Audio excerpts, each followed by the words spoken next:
Acting Attorney General Todd Blanche issued an order late last night that terminated President Trump's $1.776 so-called anti-weaponization fund, which could have compensated January 6th insurrectionists, among other people. Blanche's order also clarifies that the president's settlement with the IRS for tax audit immunity for Trump and his family members only applies to claims open at the time of the settlement and doesn't protect the president or his family from future tax filings. Republican Senators John Cornyn of Texas and Thom Tillis of North Carolina have both demanded that Blanche put in writing that the anti-weaponization fund was not moving forward, as well as clarify that tax audit immunity before they would vote to advance his nomination for AG. That vote is set for tomorrow after being postponed last week because they hadn't figured out these very concerns. I want to bring in MS Now legal affairs reporter Fallon Gallagher. And Fallon, you and I thought that we would be doing more unpacking of why the administration wouldn't put this in writing when we know over at DOJ lawyers love to put things in writing. It was the lack of clarity that was preventing them from moving forward. And yet, as I was reading this, it wasn't clear to me the way that they were handling the IRS tax audit piece. So if we could start there and break that down, because DOJ in this letter is pretty clear. The fund is dead. We're good on that front. So talk about both pieces of this and why, at least to my reading, the IRS thing felt a little bit nebulous. Yeah, Allie, they definitely wove that in there kind of at the end, almost like a footnote, to the fact that I actually had to read it through a few times to make sure that I was actually reading it correctly. Granted, this was at 3:30 this morning before I actually had my coffee. But what I want to be clear about is that as far as the immunity agreement goes, I would say that it seems to clarify it rather than limit it. So that could create some problems because we know that both Cornyn and Tillis wanted that agreement to be limited. What it does is it lays out what we already knew, that this was retroactive only. It's not forward looking.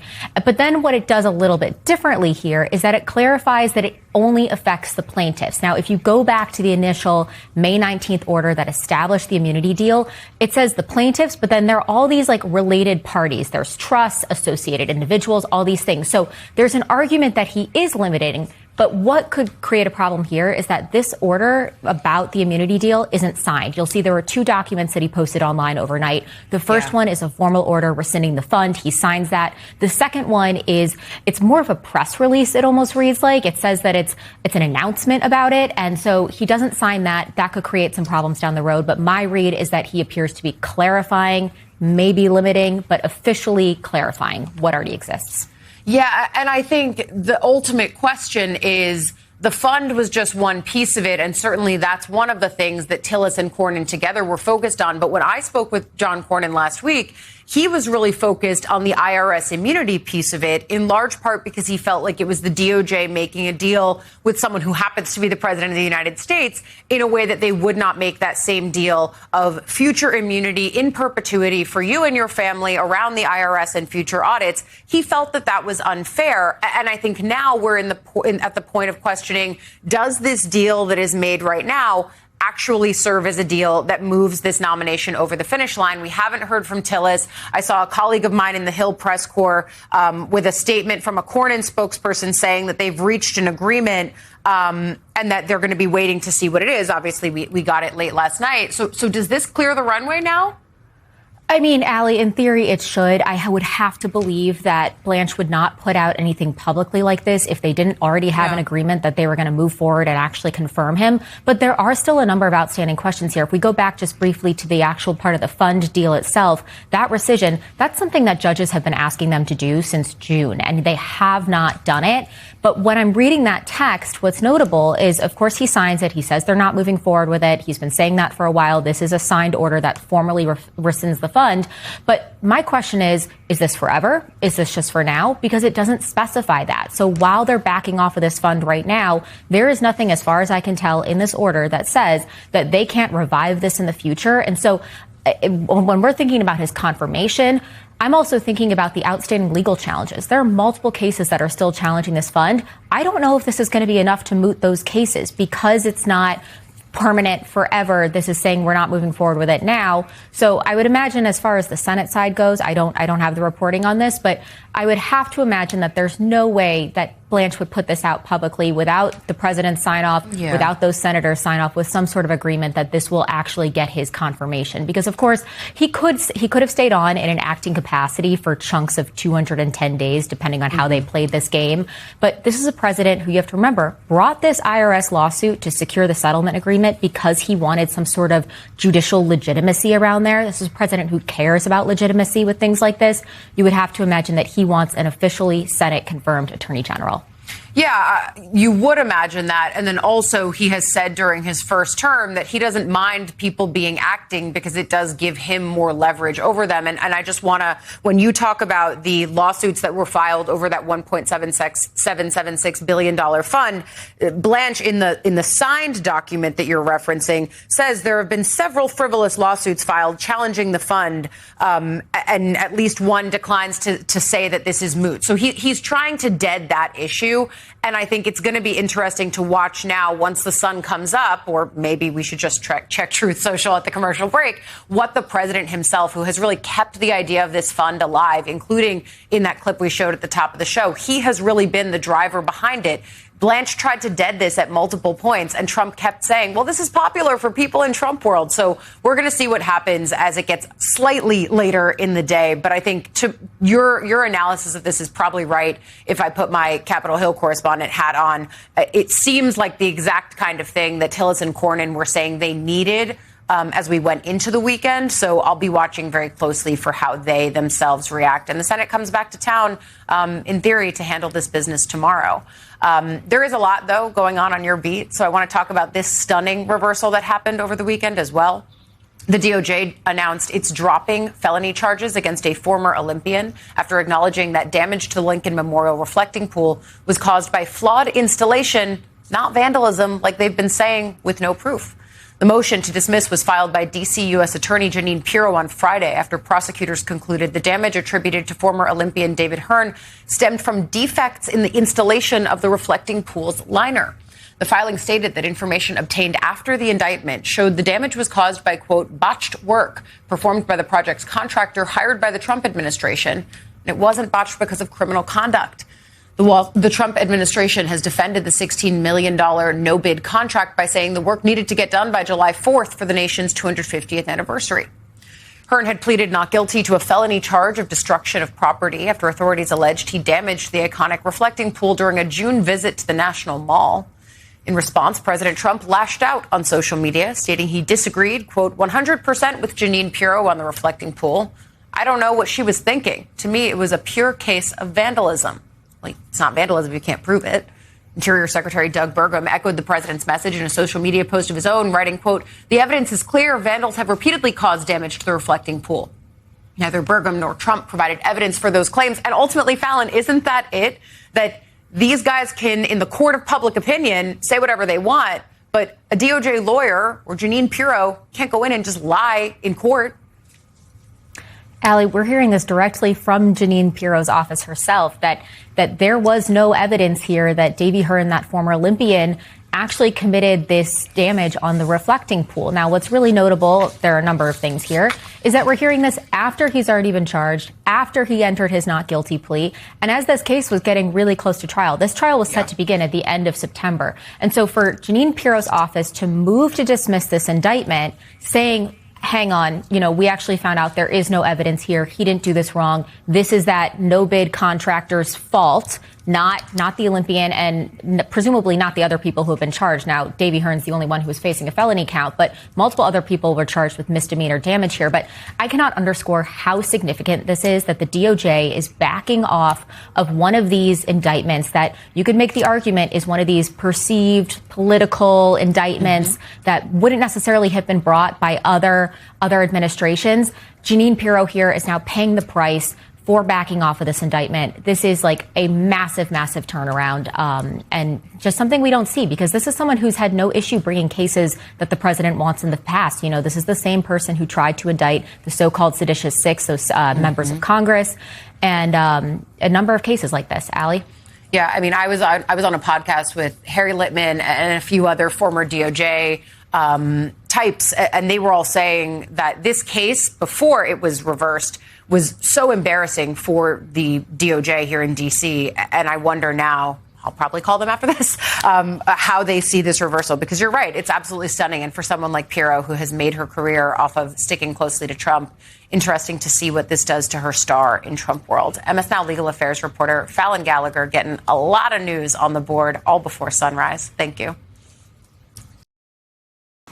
Let's bring in MS Now congressional reporter Michael Schnell, also with us, former federal prosecutor Ankush Khardori, and Philip Bump, columnist for CT Insider. Michael, I just want to get to the part of how Cornyn and Tillis got to this point of believing that these memos were acceptable for them to move forward with Blanche's confirmation. I mean, this was a journey, right? This markup, this vote in the Senate Judiciary Committee was initially scheduled to take place on Thursday. That plan was then scrapped when Tillis and Cornyn said, we are not going to vote for it unless Todd Blanche comes to us with this offer. Remember, John Cornyn had that meeting scheduled with Todd Blanche that morning, and he then canceled it because he said, Todd Blanche hasn't given me what I wanted. For a while, they've been saying they wanted to reopen that agreement to deem that fund dead and to narrow the scope of the IRS audit immunity. At the end of the day, they got a piece of paper that's signed by Todd Blanche that says it's dead, and then they got another document not signed by Todd Blanche that clarifies key parts of that IRS immunity deal. It's not exactly what they had asked for, but nonetheless, they are settling. The key question is going to be why.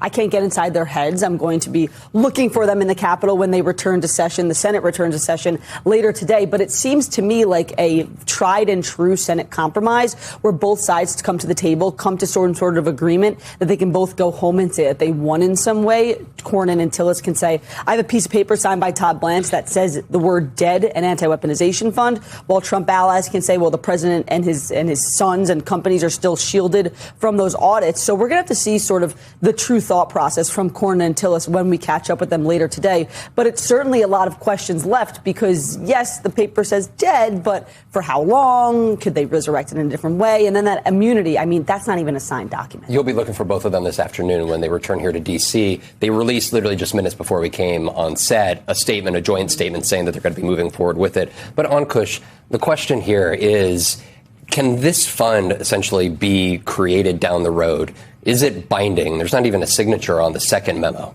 Yeah, I think this whole thing is a bit of a farce, to be honest, on the merits. And I agree with all the assessment of the political dynamics. But look, the fund may be dead as a vehicle. That is not going to preclude the administration from providing payouts to the same people through other legal mechanisms, including potentially settling claims under the Federal Tort Claims Act.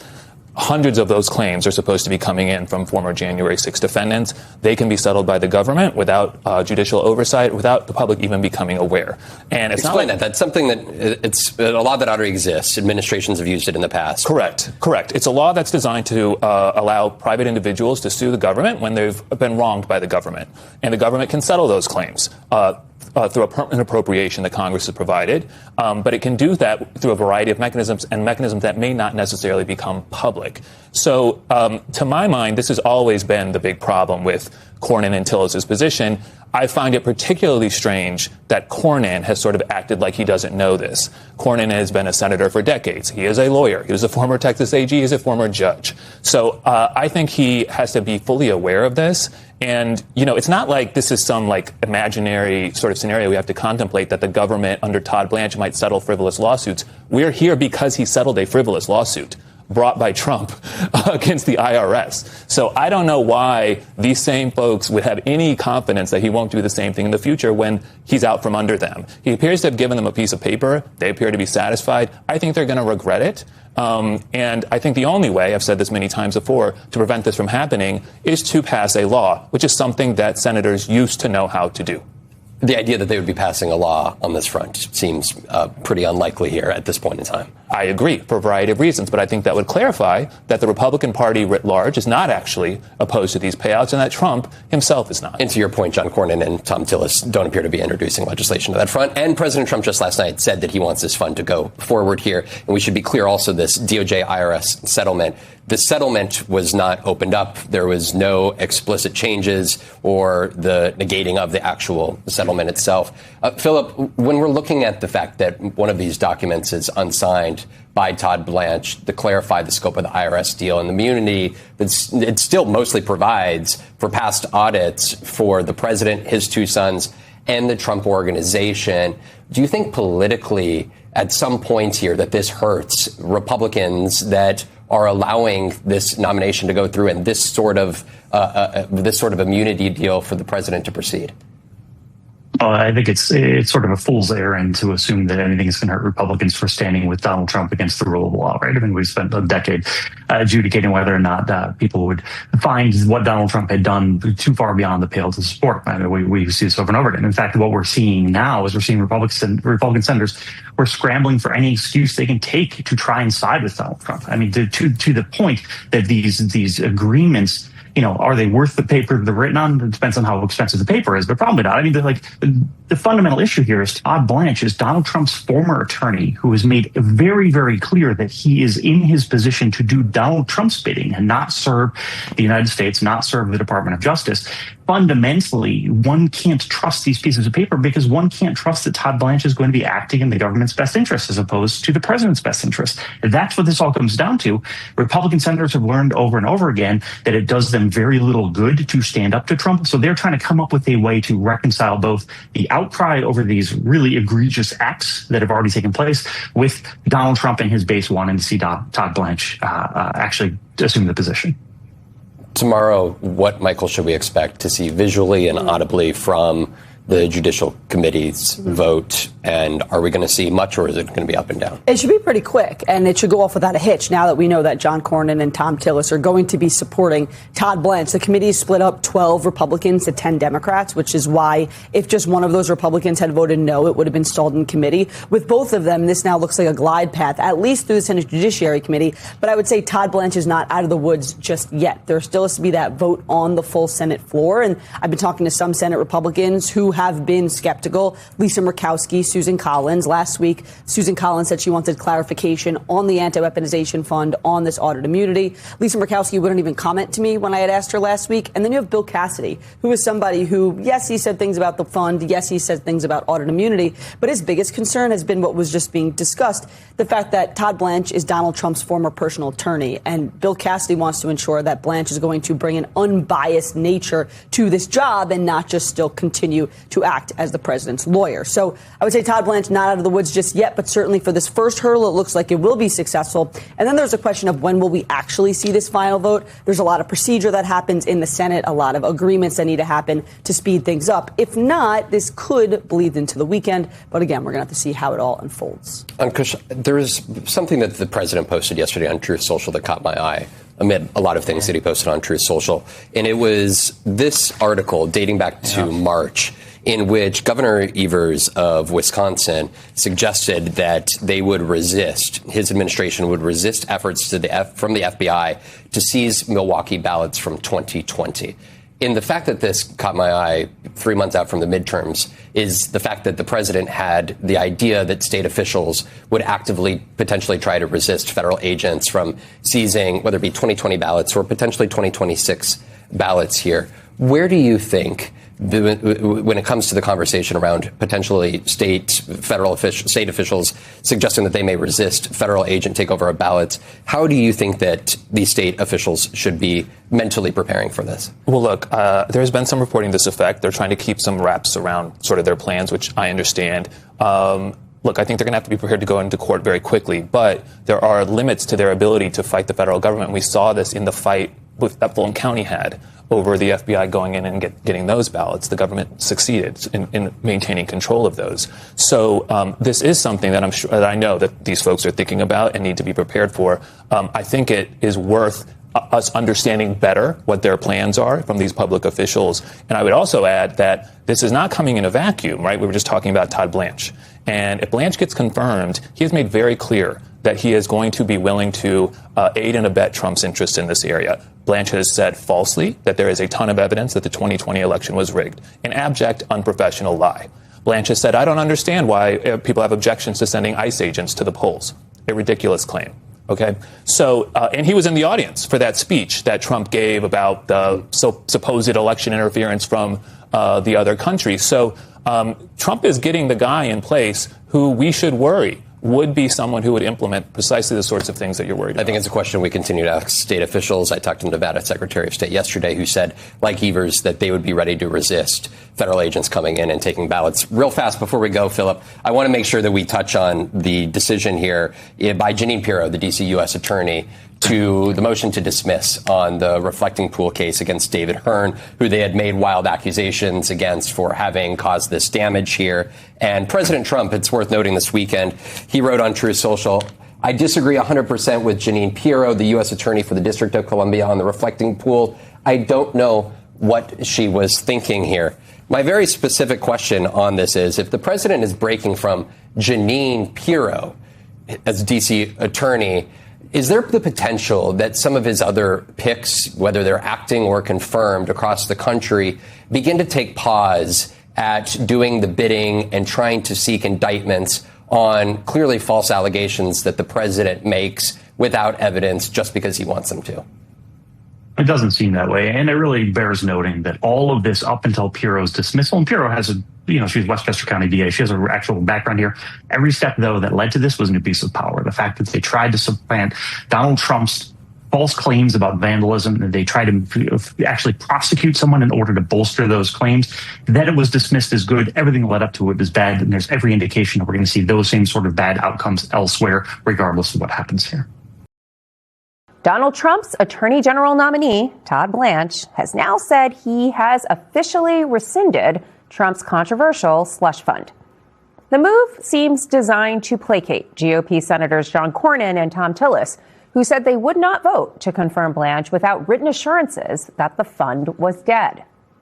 Now, with these assurances duly issued, the committee vote to advance Todd Blanche's nomination to the full Senate will happen tomorrow.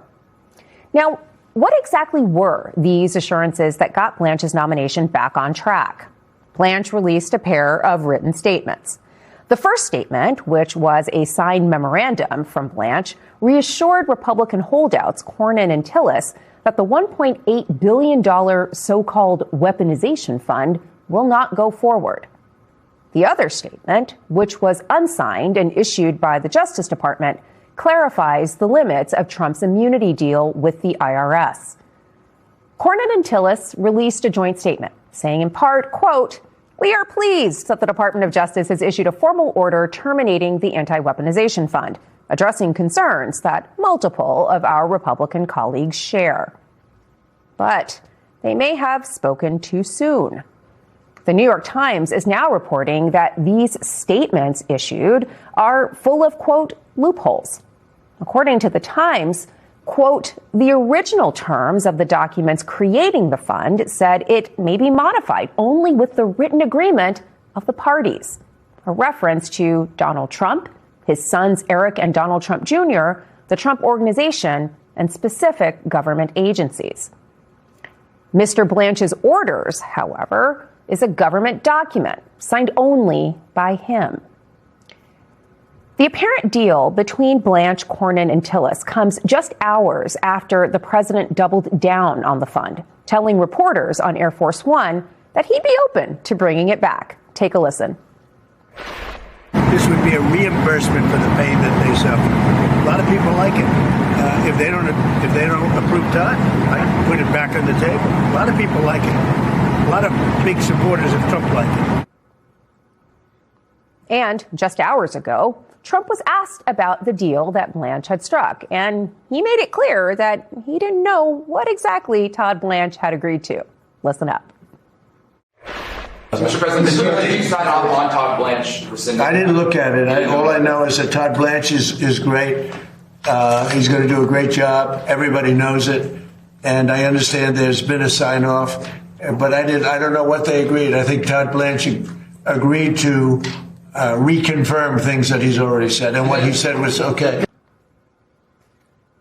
Well, Blanche had previously and infamously refused to say that he would put the end of the fund in writing. Take a listen. But we are not moving forward with the fund, period. Not moving forward ever. Correct. Notwithstanding what we do in those litigations and defending our rights and making sure our rights are protected, we're not moving forward with the fund. Okay. Every time he was asked about formally killing the fund, Todd Blanche hedged. And that frustrated Cornyn and Tillis. But now they are prepared to take Todd Blanche at his word and vote to advance his nomination to the full Senate. All of this despite the fact that all along, The Justice Department, before and during Todd Blanche's stint as acting attorney general, has been quietly making payouts to Trump allies. There have been millions of dollars in settlements that were paid to an anti-abortion activist convicted of violating the federal law that protects patient access to clinics, payouts to former Trump administration and campaign officials, as well as payouts to the family of January 6th rioter Ashley Babbitt. To be very clear, these payouts occurred outside of the $1.8 billion fund that Todd Blanche has now agreed to end. All of this suggests that his DOJ may be prepared to continue using taxpayer money to compensate the president's allies, even without the formal framework of the Anti-Weaponization Fund.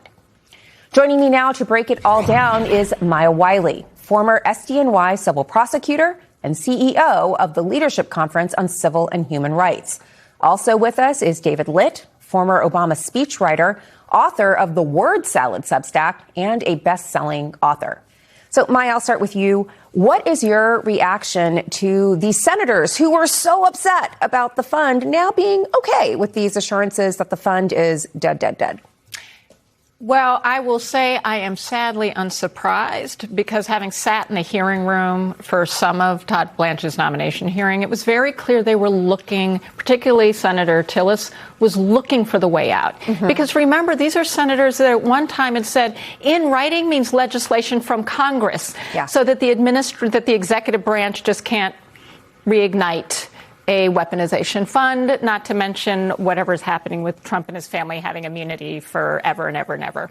So I say this because what should be shocking to all of us is that what is in writing is nothing short of Todd Blanche's commitment on an implementing document, not on something that says the parties to the settlement have now relinquished whatever their rights might be to claim breach of contract.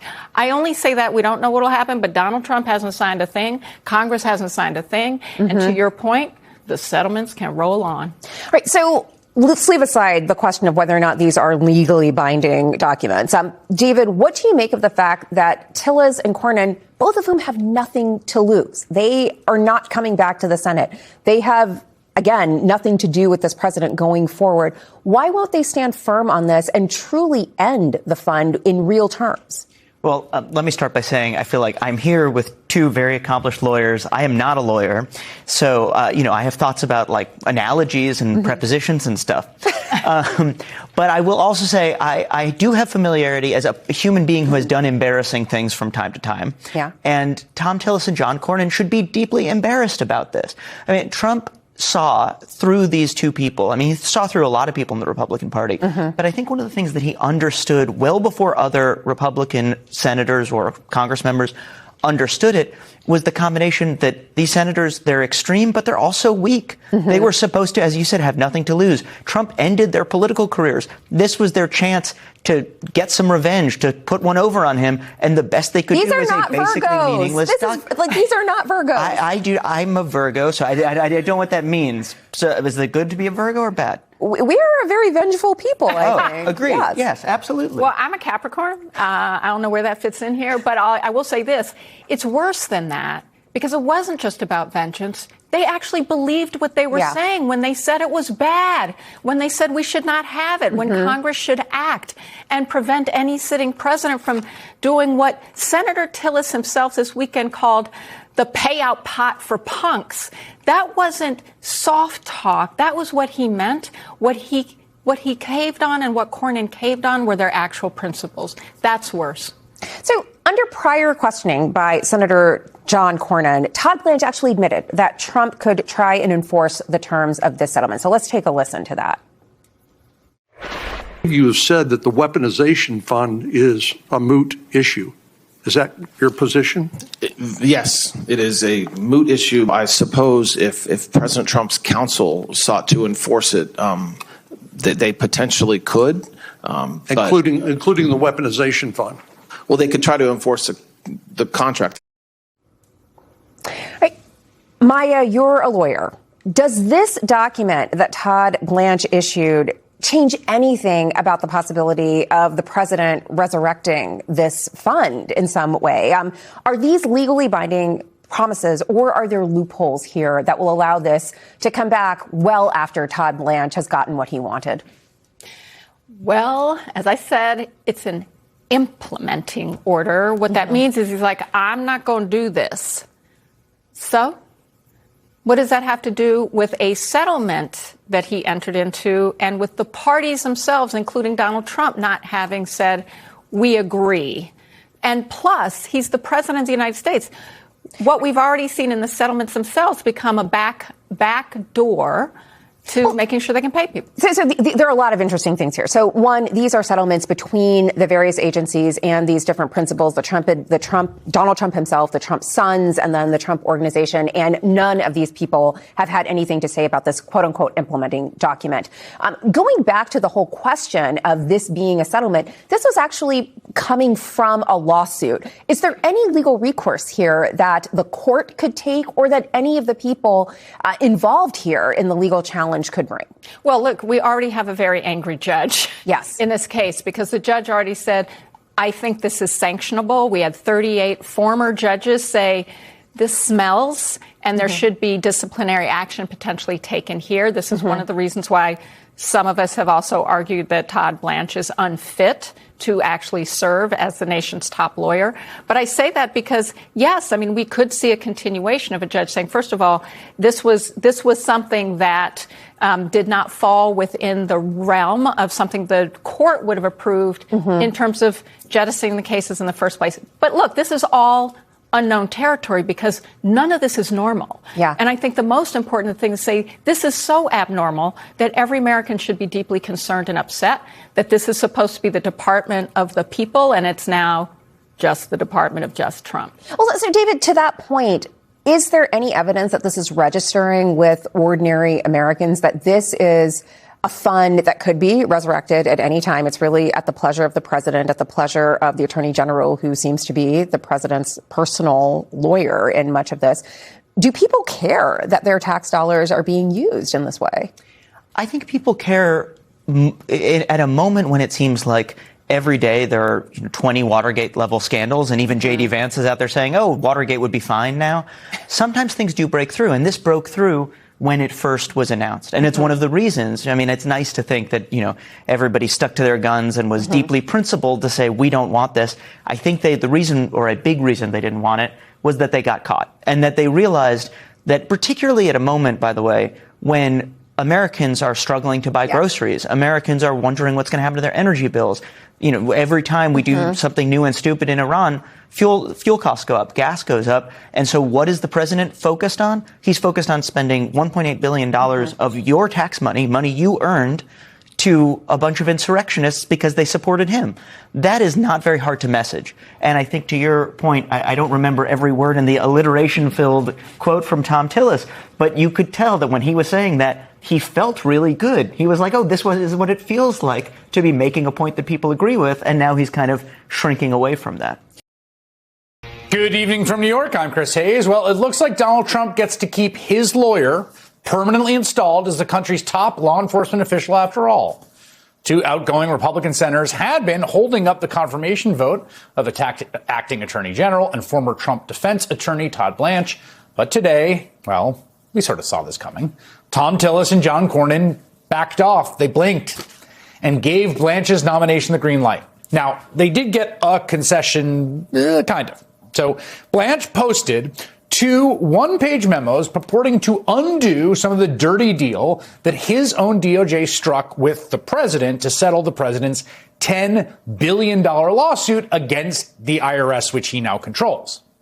So that's the deal that, of course, gave Trump control of the $1.8 billion weaponization slush fund for insurrectionists and retroactive immunity from audits or prosecutions for any tax violations for him, his sons, and his business. In the first memo, Blanche wrote that his May order establishing the slush fund is rescinded and shall have no force or effect, adding, quote, this order establishes beyond any doubt that there is no fund. But he also posted a second unsigned memo One that said the DOJ retroactive immunity deal was still in effect with all of the named parties in Trump's lawsuit, namely Donald Trump Jr., Eric Trump, and the Trump Organization. And then this morning, well, Tillerson Cornyn said that that was all they needed to give Blanche permanent tenure. From the outset, we were clear that we needed a written document addressing our concerns, they said in a statement. We want to express our gratitude to Mr. Blanche and his staff for working with us on this, and we look forward to voting to advance his nomination out of the Senate Judiciary Committee soon. Just like that, they rolled over. You can set your clock by it, right? They didn't get the settlement modified, which is what Cornyn had been demanding last week, because the settlement is the thing presumably Donald Trump could use to say that the contract's been breached. But they do get to walk away saying Blanche promised in writing that there's no slush fund, and they seem to believe that's the end of it. Or, more importantly, they want to pretend to believe and want you to pretend to believe that's the end of it. Because, well, here's what Donald Trump says. Are there other avenues you have supporters get paid potentially if it's not the anti-weaponization fund? Is there another? Who are you with? I'm with MS Now, sir. You who? MS Now. MS Now? Yes, sir. What a terrible show that is. They have the worst people on that show. Are there other avenues that you want to see people? No, there's no other avenues that I know about. Go ahead. No other avenues I know. Go ahead. So I don't know. There are no other avenues that Donald Trump knows of to funnel money to the people that he wants to corruptly funnel money to. But there's also nothing that says they can't bring the slush fund back to life. And Trump may not know it, although I suspect he does. But here's the important thing.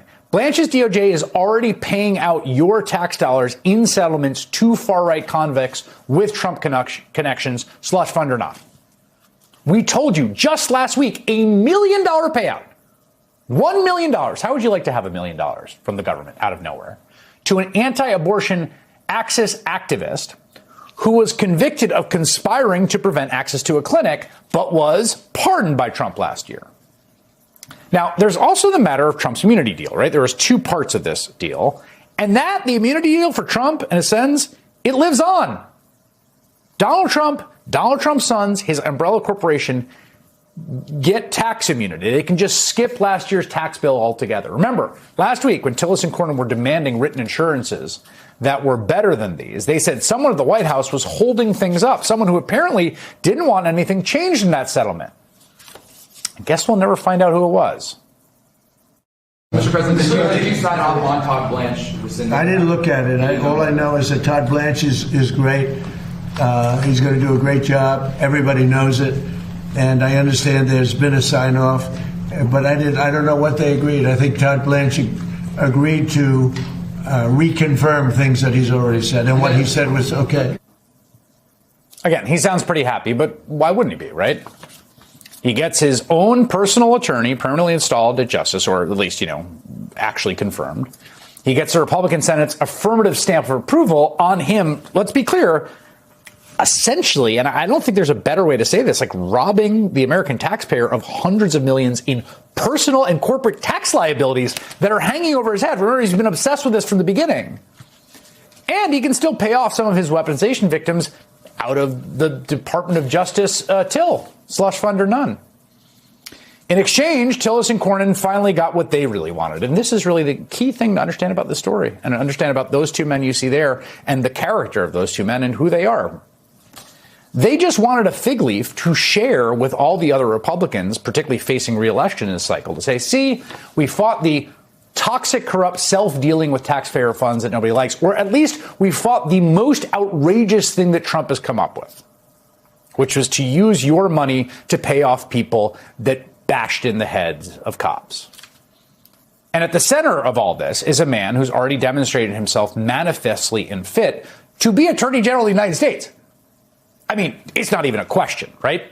This guy fails in every possible way. He bent over backwards for Trump when it came to soft peddling the Epstein files. In fact, a federal judge appears to believe that they're still in violation of the law signed as of now.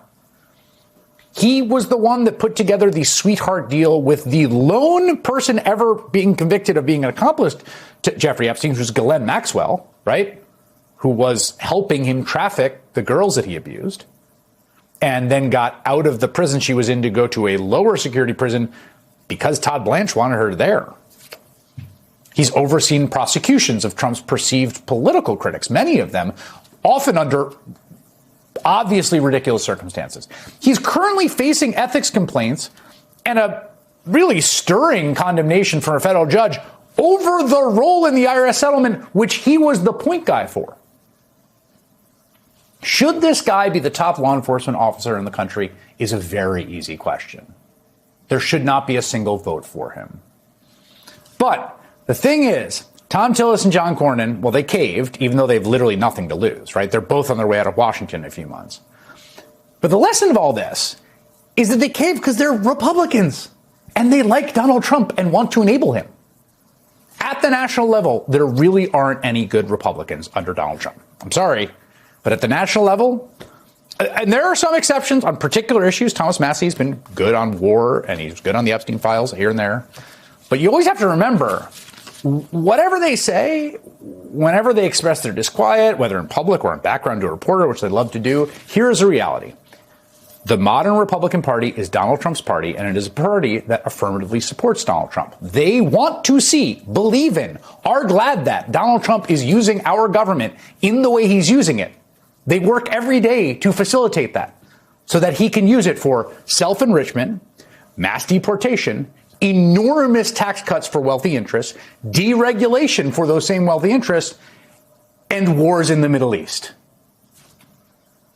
I've been covering Republican politics for decades. It's the agenda of the Republican Party. It just is. It's not just Trump. The whole party is rotten.